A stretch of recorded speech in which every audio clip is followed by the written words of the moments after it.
How many students exactly enter Hogwarts each year? Is the distribution among the houses equal? And what if a house doesn't have any students selected that year? What happens then? These are questions I'm sure you've already had about the Hogwarts system.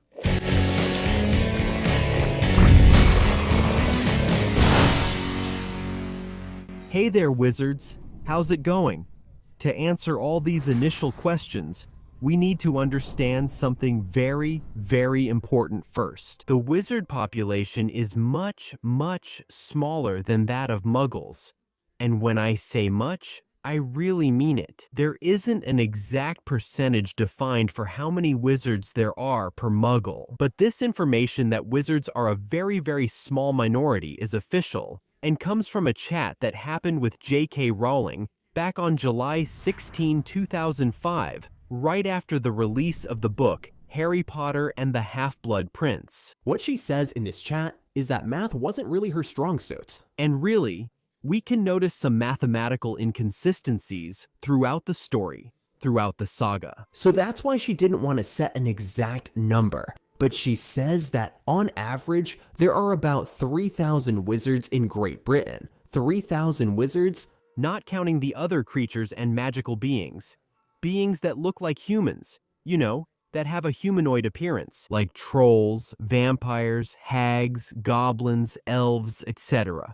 These beings that have an appearance that resembles humans but have their own cultures, their own civilizations. That already increases the total magical population, right? But since our question is about Hogwarts, about the students at Hogwarts, then we'll consider the wizards. Considering around 3,000 wizards just in Great Britain, even though there isn't an exact number, we can come up with an estimate. The population of Great Britain is approximately 66 million people, so 3,000 wizards would be about 0.005%. Within that percentage, there are wizards of all ages, whether they are school-aged or not. So you can see that the wizarding population, at least in Great Britain, is much smaller compared to the Muggle population, right? In other places around the world, I don't see a reason for it to be much different from this.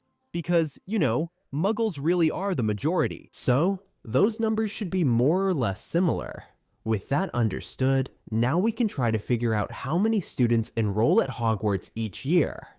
In that same conversation, J.K. Rowling says that she created 40 characters for Harry's year, right? 40 characters including Harry, Ron, and Hermione. Each of these characters had a backstory and their house assigned. She knew the parents of these characters. They had a certain background. These characters are even known as the original 40. They were created simply to give structure to the story. When it was necessary to involve another character, there was no need to create a new one on the spot. So does that mean 40 students enter Hogwarts every year in total? No, they don't. Yes, 40 students were created, including Harry, for his year. But that doesn't mean they're the only ones. Besides, in other years, the number of students entering Hogwarts varies. That will depend exclusively on how many wizard children are of school age. Besides, how many parents will choose to send those school-age children to Hogwarts? Because, as we know, some parents prefer to educate their wizard children at home. Hogwarts isn't mandatory. Or they might choose to send them to another school that accepts foreigners. Still in that same conversation, J.K. Rowling says that the approximate total number of students at Hogwarts was about 600, and that means students from all years, from 1st to 7th. If we take 600 and divide it more or less equally, that would be about 85 or 86 students per year. That's rounding it, right? Because you can't divide 600 by 7 without getting a fraction. So you can already see that the number of students entering Hogwarts each year is completely relative, right? Every year, new students come in, but students also leave because the 7th year students graduate. So that number of around 600 students is really just a rough estimate. It's not an exact number. It's just that all the visual media we have of Harry Potter makes it seem like there are way more, right?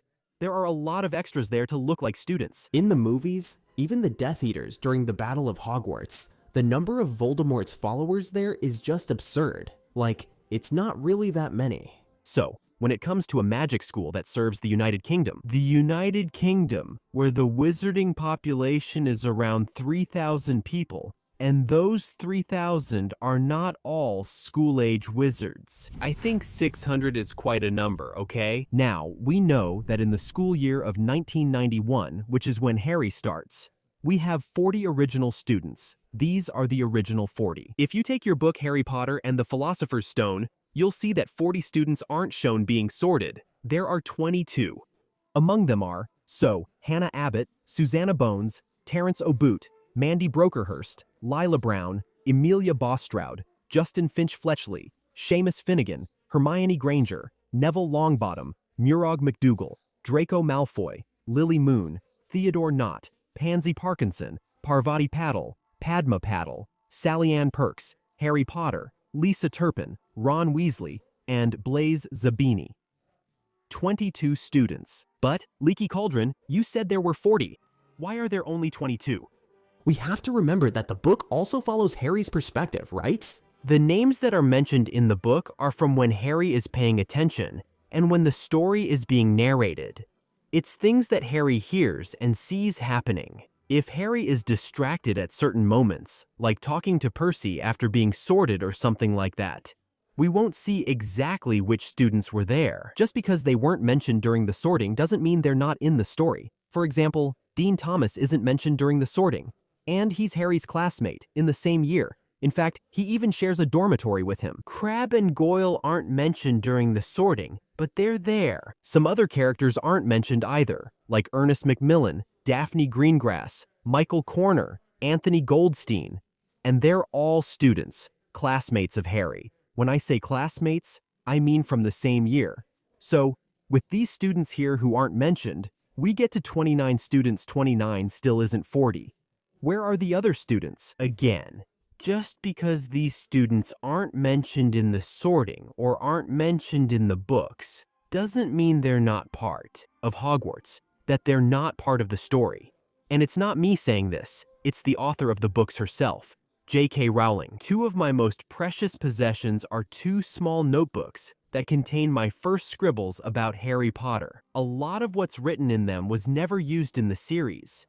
In one of the notebooks, there's a list with 40 names of students from Harry's year, including Harry, Ron, and Hermione, all assigned to their houses, with small symbols next to each name, representing the origin of each boy or girl. Although I imagine there would be considerably more than 40 students in each year at Hogwarts, I thought it would be helpful to know some of Harry's classmates and have their names on hand when something was happening at the school. as the stories evolved, I changed the backgrounds of some of the original 40 characters. Although some never appeared in the books, I always knew they were there. Some had their names changed after they were created. Some emerged from the background to have their own side stories. Ernest Macmillan, Hannah Abbott, Justin Finch-Fletchley. It's very strange to look at the list in this little notebook now and think that while I was writing these names, refining them and sorting them into houses, I had no idea where they would go or where they would take me. In other words, in this text she's confirming, there are 40 students in Harry's year. Although 40 wasn't the number she imagined for every year, there could be more students. She says, "Oh, obviously I imagined more than 40 students starting each year. So you see, it's not an exact fixed number." The text published on the Old Pottermore includes the names of the original 40. I've listed each of these names here, in addition to the 29 we've already mentioned, so you can get to know each one. Stephen Cornfoot, Davis, Kevin Antwistle, Wayne Hopkins, Megan Jones, Sue Lee, Roger Malone, Oliver Rivers, Sophie Hopper, Sally Smith, Gary Thomas, Madhuri Patel and Matt Patel. These last two names, Madhuri and Matt Patel, seem to have been changed and are the twins Parvati and Padma Patil, making the list exactly 40 names long. So look, I mentioned 29, and if we count here, taking out these last two names, we have 30, 31, 32, 33, 34, 35, 36, 37, 38, 39, 40. Gary Thomas brings the count to exactly 40. And how does the division of the houses work? Will there be 10 students in each house in this case? Are the students divided equally, or does that vary too? That's another thing that's extremely variable. Let's look at Harry's first year. The Gryffindor house, as far as we know, receives 8 students. It doesn't mean there were only 8. It means we can definitely count 8. They are Harry himself, Ron, Dean Thomas, Neville Longbottom, Seamus Finnegan, Hermione Granger, Lavender Brown, Parvati Patil. Throughout the books, there are characters whose houses we don't know. This Sally Ann Perks, for example, we don't know which house she's in, so she could be from any of the 4. We also have, in some movies, characters, like 2 girls from Gryffindor, who aren't well known. But they're in the same year as Harry, Ron, and Hermione. In fact, they must be Hermione's roommates. Slytherin House also gets 8 students, which we can definitely count. Draco Malfoy, Crabbe, Goyle, Pansy Parkinson, Millicent Bulstrode, Blaise Zabini, Theodore Nott, and Daphne Greengrass. Actually, Daphne later becomes Draco's sister-in-law, right? Draco marries her sister, Astoria, who is younger, 1 year younger. Ravenclaw House definitely receives 7 students. They are Terence O'Boot, Mandy Brocklehurst, which in Portuguese, as Maddie, doesn't make much difference. Terence actually in the original language is Terry Boot, and before, his name would have been Trevor, but it was changed to Terry. Elisa Turpin, Michael Corner, Anthony Goldstein, Padma Patil, and Morag McDougal. And Morag McDougal, we only know she's in Ravenclaw because there's this list with the original 40 with the names, handwritten by J.K. Rowling. And you can see the initial of the house she's in, and there's the R for Ravenclaw. As for Hufflepuff, we know for sure that there are 4 students selected for that year, which are Justin Finch Fletchley, Hannah Abbott, Susan Bones, and Ernie Macmillan. And just to emphasize again, these are the students we are sure are in these houses. They're not the only ones who were sorted that year. After all, there are 40 students. Now, knowing all this, will we see the original 40 in the Harry Potter series? Those little names that were created to be there in Harry's year? I believe so, and I've already seen very strong indications that this is going to happen from the materials released so far. There's a scene in the documentary Finding Harry, the art behind the magic that shows the first-year students sitting at the Gryffindor table after being sorted. We can tell they're first-year students because obviously there's Harry, the trio, right? Harry, Ron, and Hermione. Neville is also there, and Parvati is there too. But the students are wearing that purple tie, which they use before being sorted. And it's not just the students we know, it's not just those 8 that we know get sorted into Gryffindor. At the table, we can see Harry, Ron, Hermione, Parvati, Lavender, Neville, Dean, and Seamus. But we can also see 4 more first-year students who are completely unknown. They could definitely be some of those original 40 characters. In Harry's dormitory, we know there are 5 beds. His, Ron's, Neville's, Seamus's, and Dean's. But in the documentary, we also see 2 boys who are sorted into Gryffindor, who are unknown. And we can tell that they were sorted because in the scene where they're entering the Great Hall from the front, you can see these 2 students with the purple tie. And then there's a shot of them shaking hands, already wearing the Gryffindor robes. There are 2 students there who are from Gryffindor that we hadn't seen in the books or in the movies, but who could be part of the original 40. And another very strong clue is that when the students are coming in that scene where the door opens, if you count, you'll see there are about 40 students. Yes, I counted.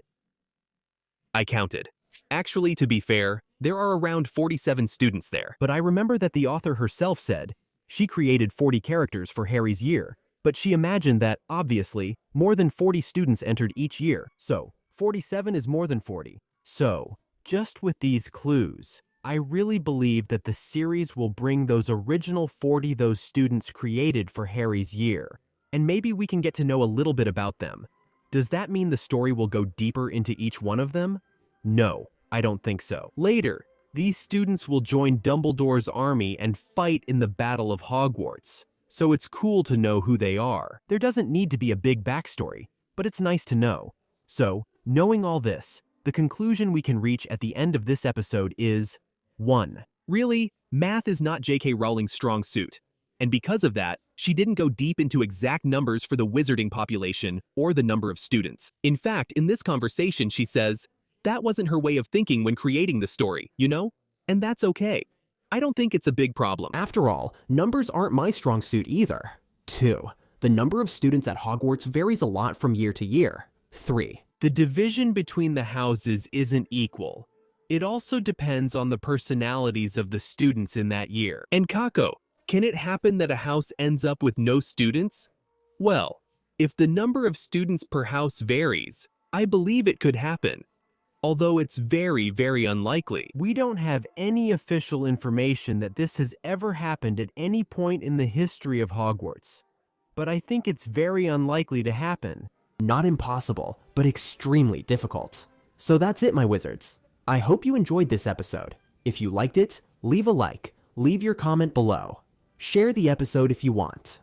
And also give your opinion about this number of students per year. Do you think we'll see those characters from the original 40 in the series? In the movies, we do have 1 or 2. There's a character named Killa who appears quite a bit in Prisoner of Azkaban. But she's not among the original 40 there. So she was really a character created for the movie. We can only wait for the series to find out. Well, we've already seen that's a good sign, since some students who only appeared as extras in the movies have already been announced for the first season. That's the case for Susan Bones, Hannah Abbott, Ernest Macmillan, and Justin Finch Fletchley. He only gets some attention in the second book, in the second season, right? When he gets petrified. Penelope Clearwater and several other characters considered tertiary have already been cast with regular actors. So that's a good sign. I believe that we can, yes, see more of the original 40 and understand a bit better how the Hogwarts system works in the series. I'll see you in the next episode of The Leaky Cauldron. Until then, mischief managed.